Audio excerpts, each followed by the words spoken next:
ಹಾಲನ್ನ ದರ ರೈತರಿಗೆ ಸಹಾಯ ಮಾಡಬಾರ್ದ? ಇವ್ರು ಬೂಸ, ಪೆಟ್ರೋಲು, ಡೀಸೆಲು ಬೆಲೆ ಎಲ್ಲ ಕಡಿಮೆ ಮಾಡಲಿಲ್ಲ, ಅವ್ರಿಗೆಲ್ಲ ಅನುಕೂಲ ಮಾಡಲಿ ಅಂತೇಳಿ. ಸೊ ರೈತರು ವಿರೋಧಿ ಬಿಜೆಪಿ ಅನ್ನೋದಕ್ಕೆ ಇದೇ ಸಾಕ್ಷಿ. ಯಾವುದೇ ಹಣ ನಾವು ಬೆಲೆ ಏರಿಕೆ ಬೇರೆ ರಾಜ್ಯಗಳಿಗಿನ್ನ ಲೆಕ್ಕ ಹೋಲಿಕೆ ಮಾಡಿದ್ರೆ ನಮ್ಮ ರಾಜ್ಯದಲ್ಲೇ ಕಡಿಮೆ ಆಗಿದೆ, ಇನ್ನ ಕಡಿಮೆ ಇದೆ. ಇವತ್ತು ನೀರಿನ ಬೆಲೆ ಅದು ಕೂಡ ವಿಧಿನೇ ಇಲ್ಲ. ನಾವು 1 ಪೈಸನೋ ಅರ್ಧ ಪೈಸನೋ ನಾವು ಏರಿಸಲೇಬೇಕಾಗಿದೆ. ಜಾಸ್ತಿ ಮಾಡೋಕ್ಕಾಗಲ್ಲ. ಸಣ್ಣ ಬಡವ್ರಿಗೆ ನಾವು ಕಡಿಮೆ ಮಾಡಬೇಕು ಅಂತ ನಾನು ಹೇಳಿದ್ದೀನಿ, ಬೋರ್ಡಲ್ಲಿ ನೀವೇ ತೀರ್ಮಾನ ಮಾಡಿ ಅಂತ. ರೆಗ್ಯುಲರ್ ಯಾರು ಸಣ್ಣ ಮನೆಯವ್ರಿಗೆ ಯಾರಿಗೂ ನಾವು ನೀರಿನ ಬೆಲೆ ಕೂಡ ಜಾಸ್ತಿ ಮಾಡಲ್ಲ. ಅದು ಕೂಡ ಏಕೆಂದರೆ 1,000 ಕೋಟಿ ರೂಪಾಯಿ ನಮಗೆ ಲಾಸ್ ಫೇಸ್ಗೆ ನಾವು ತಗೋಬೇಕು ಅನ್ನೋದಾದರೆ ಅದನ್ನು ನಾವು ಈ ಸಂದರ್ಭದಲ್ಲಿ ಅವ್ರಿಗೆ ತೋರಿಸ್ಬೇಕು. ನಾವು ಚಾರಿಟಿ ಮಾಡ್ತಾ ಇಲ್ಲ ಅನ್ನೋದು ತೋರಿಸ್ಬೇಕು. ಇಲ್ಲಾಂದರೆ ಅವರಾಗಲಿ ಬೇರೆಯವರಾಗಲಿ ಯಾರು ಕೂಡ ಲೋನ್ ಕೊಡಲಿಕ್ಕೆ ಹೋಗುದಿಲ್ಲ. ಈ ಕಸದ ವಿಚಾರ ತಾವು ತೋರಿಸ್ತಾ ಇದ್ದೀವಿ. ಕಸ ನಾವಲ್ಲ, ಅವರೇ ಮಾಡಿರುವಂಥ ಕಾನೂನು. ಸೆಂಟ್ರಲ್ ಗೌರ್ಮೆಂಟು ಇಡೀ ದೇಶಕ್ಕೆ ಇನ್ಸ್ಟ್ರಕ್ಷನ್ ಕೊಟ್ಟವ್ರೆ. ಇವರು ಕೂಡ 2022ರಲ್ಲೇ ಮಾಡಿದ್ದಾರೆ.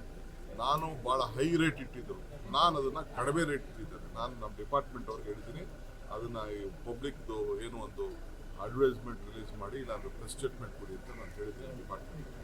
ನಾವು ನಮಗೂ ಜನರ ನೋವು ನಲಿವು ಎಲ್ಲ ನಮಗೆ ಅರ್ಥ ಆಗ್ತದೆ. ಪಾಪ ಅವ್ರು ರಾಜಕಾರಣ ಮಾಡಬೇಕು, ಮಾಡ್ತಾ ಇದ್ದಾರೆ. ಕುಮಾರಸ್ವಾಮಿ ಕೂಡ ಸರ್ಕಾರದ ಟ್ವೀಟ್ ಮಾಡಿದ್ದಾರೆ, ನಿರಂತರ ದರ ಏರಿಕೆ ಮಾಡ್ತಾ ಇದ್ದಾರೆ. ದಿನಾ ಮಾಡಲಿ ಬಿಡಿ, ಅವ್ರದ್ದು ಏನೇನಿದೆ ಅಂದ್ಬಿಟ್ಟು ದಿನಾ ಮಾಡಲಿ ಅವರು. ನಾವು ನಮ್ಮ ಜನರಿಗೆ ಒಂದು ಒಳ್ಳೆ ಆಡಳಿತ ಕೊಡಬೇಕು. ಈಗ ಯಾರಿಗಾರು ದುಡ್ಡು ಕೊಡಲಿಲ್ಲ ಅನ್ನೋ ಸಂಬಳ ಕೊಡಲಿಲ್ಲ ಅನ್ನೋ ಸಂಬಳ ಕೊಡಲಿಲ್ಲ ಅಂತ ಹೇಳ್ತೀವಿ. ಅದಕ್ಕೆಲ್ಲ ನಾವು ಶೇಖರಣೆ ಸ್ಥಳೀಯ ಸಂಸ್ಥೆಗಳು ನಡಿಬೇಕಲ್ಲ. ಇವತ್ತು ಎಲ್ಲ ದರಗಳು ಈಗ ಮಿಲ್ಕ್ ಯೂನಿಯನ್, ಅವ್ರ ಬ್ರದರೇ ಮಿಲ್ಕ್ ಯೂನಿಯನ್ ಪ್ರೆಸಿಡೆಂಟು ಕುಮಾರಸ್ವಾಮಿಗೆ ಕೇಳಿ ಅವ್ರೇನು ಮಾತಾಡ್ತಾರಲ್ಲಿ. ಈಗ ಆಯ್ತಪ್ಪ, ಅವ್ರಿಗೆ ಅವಕಾಶ ಇದೆ, 4 ರೂಪಾಯಿ ಕಡಿಮೆ ಕೊಡೋಕ್ಕೆ ಹೇಳಿ, 4 ರೂಪಾಯಿ ಕಡಿಮೆ ಕೊಡೋಕ್ಕೆ ಹೇಳಿ. ಹಾಸನದಲ್ಲಿ ಗೊತ್ತಾಗ್ತದೆ. ರೈತರಿಗೆ ಅನುಕೂಲ ಮಾಡೋಕ್ಕೋಸ್ಕರ, ರೈತರಿಗೆ ಇದಕ್ಕೋಸ್ಕರ ಎಲ್ಲ ಬೆಲೆಗಳು ಕೂಡ ಒಂದೊಂದು ಸ್ಟೇಜಲ್ಲಿ ಹೋಗ್ತಾ ಇದೆ. ನಾವು ಯಾರಿಗೂ ಸರ್ಕಾರದ ಯಾವ ಹಣ ತೆಗೆದುಕೊಟ್ಟು ಸರ್ಕಾರ ಉಪಯೋಗಿಸುವಂತಿಲ್ಲ.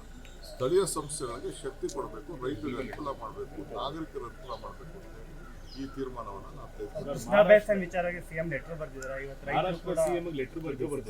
ಹೌದು, ಮಹಾರಾಷ್ಟ್ರ ಸಿಎಂ ಹೇಳಿದ್ದಾರೆ. ನೋಡಿ, ಈಗ ಯಾದಗಿರವ್ರು ಬಂದು MLA ಮಂತ್ರಿಗಳು ಎಲ್ಲ ಸೇರಿ ಇಷ್ಟೊತ್ತು ಇಲ್ಲೇ ಬಂದು ಕೂತಿದ್ದಾರೆ, ಇಲ್ಲೇ ಲೆಟರ್ ಬರೆದು ಕೂತಿದ್ದಾರೆ.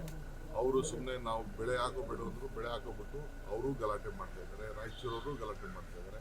ಕೃಷ್ಣಾ ಬೇಸಿನ್ಗೆ ನಾವು ಅವ್ರಿಗೂ ಕೂಡ ಬರೀತಾ ಇದ್ದೀವಿ. ನಮಗೆ ಫಸ್ಟು ಕುಡಿಯೋ ನೀರನ್ನ ಪ್ರಯಾರಿಟಿ. ಕೊಪ್ಪಳವರು ಗಲಾಟೆ ಮಾಡ್ತಾ ಇದ್ದಾರೆ, ರಾಯಚೂರು ಕೊಪ್ಪಳವರು ಗಲಾಟೆ ಮಾಡ್ತಾ ಇದ್ದಾರೆ. ಅವರು ಹತ್ಕೊಳ್ಬೇಕು. ಇನ್ನೂ ಒಂದು ಅವತ್ತು ನೀರನ್ನ ಉಳಿಸ್ತೋ ಆ ಸಂದರ್ಭದಲ್ಲಿ. ಸೊ ಅದರಿಂದ ಎಲ್ಲರೂ ಕೂಡ ಸಹಕಾರ ಕೊಡಬೇಕು ಅಂತೇಳಿ ನಾನು. ಕೇಂದ್ರ ಸರ್ಕಾರ ಮಧ್ಯಪ್ರವೇಶ ಮಾಡಬೇಕಲ್ಲ ಸರ್? ನೀರಿನ ವಿಚಾರದಲ್ಲಿ ಯಾವಾಗಲೂ ರಾಜ್ಯಕ್ಕೆ ಅನ್ಯಾಯ ಆಗ್ತಾ ಇದೆ. ಕೇಂದ್ರ ಸರ್ಕಾರ ಪ್ರವೇಶಕ್ಕಿಂತ ಇಂಟರ್ನಲ್ ಅಕ್ಕಪಕ್ಕ ರಾಜ್ಯದವರು ನಾವು ಅನುಸರಿಸ್ಕೊಂಡು ಹೋಗ್ಬೇಕಷ್ಟೇ. ಕೋಆರ್ಡಿನೇಷನ್ ಇರಬೇಕು.